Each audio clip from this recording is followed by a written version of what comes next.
Okay, good afternoon, good morning, and good evening, wherever you are in the world. I'm guessing you're probably going to be in America if you're listening to this. I wanted to have a quick word to our aviation lawyer friends, and I could only fish one of them out this afternoon, and that's Loretta Alcali. Loretta, for those of you who don't know, worked for the FAA for 30 years, but that seems unlikely for a girl so young, and is now an adjunct professor at Vaughan College. I think that's in New York, of aeronautics. You put me right on that. And you're the owner of several multi-rotors. And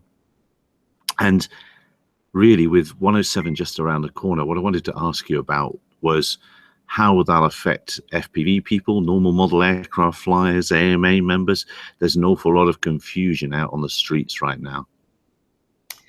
Well, I think a lot of people were surprised by Part 101. There was so much focus on the benefits to commercial operators of 107 that the hobbyists really either failed to notice or didn't. The FAA did not do a good job, didn't do any job of notifying hobbyists that their world had basically changed. So before, under Section 336 that a lot of people have heard about, the provisions of 336 only applied to the FAA. They didn't apply to individuals. The FAA issued an interpretation, which was an interpretation. It wasn't a regulation. So it was pretty much business as usual, with people complying with advisories in terms of the altitude to fly at, notifying airports, etc. They didn't comply in terms of a regulation. Now 101 comes out, and everything that was in 336 directed at the FAA is now directed at hobby flyers. But if you fail to comply with one of those sections, it's not a simple matter. It's not that you have violated Section 101 point whatever. It now throws you into Part 107. So if you're a hobbyist and can't or don't comply with 101, the requirement now is compliance with Part 107, which requires a remote pilot certificate and all the provisions in 107. So for FPV flyers, they're obviously not flying visual line of sight, which is one of the requirements of Section 101. And some people are confused because when they read 101, they don't see anything that says either FPV or visual line of sight, but it's built into the definition of model aircraft. When you go to 14 CFR 1, the definition of model aircraft includes visual line of sight. So when you read the Regulation 101, if you're not operating line of sight, you have to have a 107, a remote pilot certificate. In addition, if, for example, and this is a really big problem for I think anyone who's tried to fly, you can't notify a lot of these airports. And what does notification mean? So the regulation under 101 requires you to notify the airport and ATC. Okay, so take the airport where there is no ATC. I've called, a lot of airports where no one answers at all, or there's voicemail. The FAA hasn't issued an interpretation as to whether or not that constitutes notification. I think that they would argue that that's not notification. So again, if you don't notify the airport, you fly anyway, and for whatever reason the FAA decides to prosecute, they're not going to prosecute you for violating 101. They're going to prosecute you for failing to have a 107 certificate. And the same is true if you don't belong to the AMA. Let's say you belong to a different group. The FAA in the article that John Golier wrote in Forbes, he went to the FAA and asked them about it. So the FAA says, we're not going to make you join any group, but we're going to reserve the right to review whether or not the group that you join meets the definition of a community-based organization. So if you join a group other than AMA, you run the risk that the FAA will not consider it to be a community-based national organization, et cetera, et cetera. And even if you follow the AMA guidelines, it's not clear whether you have to be a member or not, which is a really big problem for a lot of people that may not want to join the AMA. I'm an AMA member, but a lot of people, don't want to be. So. Well, I was screen sharing their. I'll do it again now. Their website, and there we go. 2016 FPV Racing Championships. It's just disappeared off the screen. 2nd to 4th of September, I think it said. I'm guessing they'll have spotters because they're an event, and you normally do when you race in order just to keep on. There it is. It's back up again, multi-GP, just to give you an idea what's happening with the others. So they'll be okay because they'll be in a delineated area with a spotter. But if I'm just out with my mates in a park and we've all got our goggles on, then we are falling outside of 101 and 107 takes over. And I've understand, speaking to Jonathan, that that multiple offences, if that's the right word, might be taken into account. If the FAA do come after you and they do start enforcing stuff now, they might cite several examples of your actions under 107. I'm not putting that very well. Maybe you can do a better job for me. Right. The FAA considers every violation, every regulation, and every time you violate it is a separate act. So if you violate section 107.10, that is potentially a civil penalty up to $1,100. If you violate 107.31, that's another one. 107. So one flight could have a dozen violations. So let's say hobbyists, you drink alcohol within 8 hours. That's prohibited under 107. That would be a violation. And I don't suggest hobbyists drink either, but I'm just saying, it would not be unusual for someone to have a drink, a glass of wine at dinner and go fly. Well, you can't do that under 107. But I did want to say, there is a lot of talk about the spotter, you'd be okay. There's no provision in the FAA's response for a spotter under 101. Under 107, if you have a visual observer, if you have a Part 107 visual observer, the PIC can be flying FPV. There's no provision for that under 101. Wow, so, okay, my bad. Yeah, there's a tremendous amount of confusion, and it really has been caused by the fact that the FAA has just not been forthcoming with hobbyists and with modelers. So yesterday there was a tremendous amount of anger directed at the article that brought out the problem really with the FAA and the regulation, as opposed to with the FAA and how they've changed hobbyists. And I do want to say, you brought out that I teach at Vaughn College of Aeronautics, which is right next to LaGuardia Airport. One of the things that is very dismaying about what they did with 101 is that FPV and racing has really become kind of a gateway. I don't want to say gateway drug because it's positive, but young people love racing. I see it with our UAV club. They just love to build their drones, fly their drones, smash their drones, and to take away the ability to do that, especially if you're under 16 and you can't get your remote pilot certificate. So you could fly, you could fly if you're under 16 under Part 107, but you would require a PIC who's licensed and a visual observer. Now, how many kids are going to bring around, three people, two people to be able to fly their drone? Yeah. Well, certainly here, my 13-year-old son, who does just that very thing in the field just out there, he doesn't bring me along. And when he goes out and mucks about, and yeah, I think it's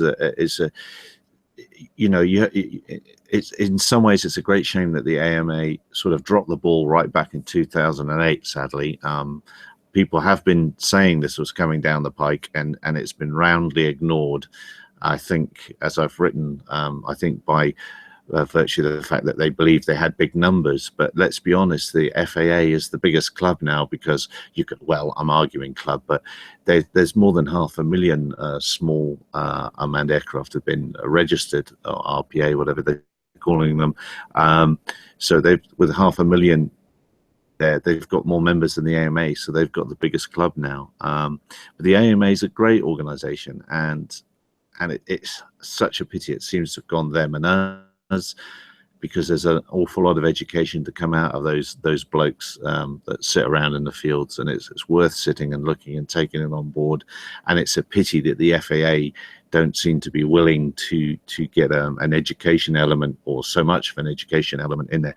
I've got a little bit of audio from Farnborough. I was blown away by the UK Civil Aviation Authorities attitude. They are starting a STEM outreach in schools, not with the idea of saying, we're the Civil Aviation Authority, you've got to obey the rules or else.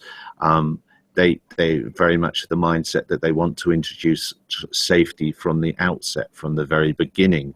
And if you have a safe system like the BMFA in the UK, as the AMA could do there, then that safety mindset will be with them all the way through into an aviation career, because that's what we're talking about now, really, isn't it? Is you're lifting them into an aviation career, and many ways it could go. I'm rattling on, I'm ranting on at you, I'm sorry.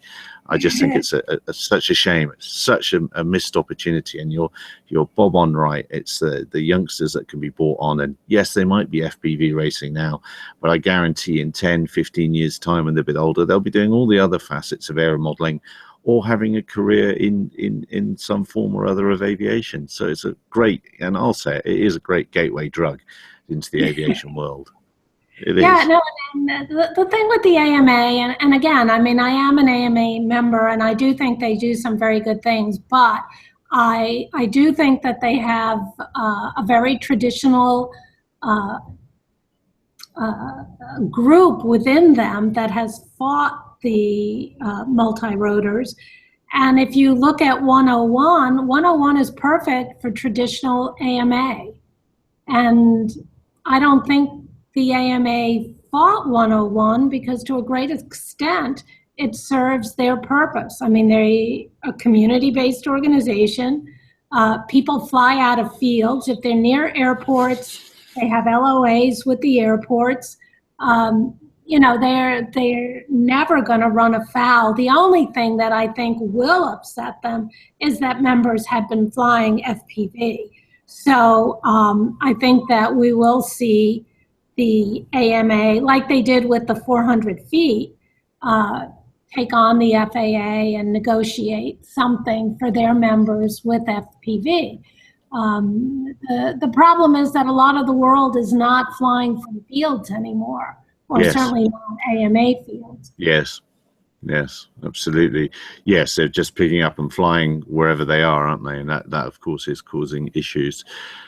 Do you think, because I think we're probably in some ways quite a small world. We all see each other online and Facebook and other places, and everyone chats and knows. I wonder what the sense of this change of this weekend is across the greater AMA membership. Do you have a sense of that, or do you think it's just a complete unknown? Okay, I'm sorry, I didn't understand what you meant. So I think we move in a world on Facebook, and so you and I and everyone else and all the Facebook groups and things, everyone's on top of it and getting shocked and wondering about it all. But I think there's a greater AMA movement that's not in that sort of FPV drone-based AMA chat world that may not realize this is happening. So I'm wondering if you had any sense or thoughts or I wonder what the reaction's going to be from them when they realize. Well, I do think that some people have mentioned, and of course I don't know if it's true or not, that they've spoken with people from the AMA and that the AMA was meeting in Washington with the FAA. Now, I don't know if any of that is true, because how do you know anything on Facebook? But I think that I think the AMA likely follows what John Golier writes about drones, and I'm sure they read the article, and I would be very surprised if they weren't very upset about it, because the way the FAA responded to John did not leave room for AMA FPV. So that would be something that I think the AMA would rush into FAA headquarters and try to cut out a provision for their members. Would they be able to on the very weekend that it's all changing? Well, you know, I think there's going to be people in the FAA that are not happy with the opinion that came out of headquarters. I do think the AMA has the ear of certain congressmen that are influential. So, you know, whether they do it by the weekend or, you know, next week or in the coming weeks, I don't think we're going to see immediate prosecution from the FAA either. The problem is that when you have laws out there, they have a chilling effect. So some people are going to be like, I don't want to get involved in this sport because, you know, I don't want to hassle with the FAA. And then you're going to, I mean, of course you're going to have people who are, I don't care what the FAA says, let them catch me. But you could have a circumstance where something bad happens, and then all of a sudden there's huge pressure to find somebody at fault, prosecute somebody, and, you know, somebody who's flying FPV would be a big target if they did something. Then you also run into, let's say, race organizers. Are they going to say, well, gee, everybody has to have a 107 certificate in order to race because we're concerned about liability? So it's not just whether the FAA prosecutes, it's the chilling effect, and it's also the liability effect. So a lot of people, like when 333 came out, a lot of people were asking, a lot of companies were asking for a 333 because of liability concerns. Even though the people were not even complying with their 333, all they cared about was that they had that piece of paper. Yes, yes, it puts some liability onto them. It's, well, as the Chinese say, may you live in interesting times. It's, I guess even I hadn't really thought the implications, and seeing the FPV championships coming around on the AMA site, it couldn't have come at a worse time for them, I suppose. So do you think, so is this the line in the sand basically next Monday, where after this, if the FAA does see you doing stuff you shouldn't, they will certainly consider prosecuting? And will anything that's happened before last Monday, if it hasn't really surfaced, will that all sort of go away? Or will they tack on anything you might have done before the 29th of August to anything you've done after the 29th of August, if you're the sort of person that might be worrying about that sort of thing? Well, I mean, all you have to do is look at Skypan. You know, $1.9 million. They had been operating for a number of years. They got a 333 exemption. They operated, and the FAA prosecuted them for actions that occurred definitely before the 333. So, you know, you have a lot of flexibility as a prosecutor. And I don't think that the FAA is just going to drop cases that are out there. Now, you know, would they be more willing to settle if you got a 107 certificate? You know, potentially. Oh, I suppose what I was thinking is, after the 29th, will it be easier for the FAA to go after somebody? Oh, absolutely, because they now have real rules. Yes, Yeah. it will definitely be easier. That doesn't mean that they're going to immediately start prosecuting, especially hobbyists, but you never know when you're going to be the target. And one of the things that I would say for anyone who is listening is, before you confess everything that you did to a government official, whether it's the FAA or the police, think about what you're saying, because everything you say can and will be used against you. And every single case that I have looked at, people have this urge to confess. And I can't tell you how many cases the FAA had no proof after the admission of the person, the target. Which Yeah. again is not to say go out and be reckless, et cetera, et cetera. But some of the cases I've looked at are far from reckless cases. And people have gotten prosecuted and settled for large dollar amounts when, if they had just shut their mouths and called a drone attorney, they might have spent, a little bit of money up front, but saved getting it on their record and paying the fine. Yeah. So so is the FAA really looking to get you to settle rather than drag stuff out, I'm talking as a layman. I'm not a lawyer, and thankfully I've never had to use this sort of service. So in my mind, I'm thinking settling is probably easier for the FAA than letting it go all the way, so that they have to prove whatever you did, and they need to frighten you enough to settle. I'll let you try and answer what my mind's rambling on about.